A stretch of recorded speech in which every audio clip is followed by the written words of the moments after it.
Viral kelakuan emak-emak ujian SIM motor sudah berani lawan arah. Aksi emak-emak biasanya terjadi karena ada sesuatu yang unik atau istimewa. Misalnya melakukan trik atau kegiatan yang tidak lazim, itu dapat menarik perhatian. Belakangan ini yang terjadi adalah emak-emak ujian SIM tapi tak mengikuti aturan. Dalam video memperlihatkan tempat ujian praktik SIM C. Kemudian ada emak-emak naik motor matic mencoba untuk melewati jalur tersebut. Kala itu ia tengah berusaha melalui jalur berbentuk angka 8.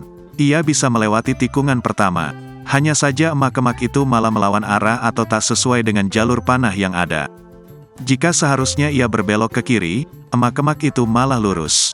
Seketika petugas yang mengawasi langsung menegur. Saat itu juga emak-emak tersebut langsung gagal ujian praktik SIM motor dan kembali ke tempat semula.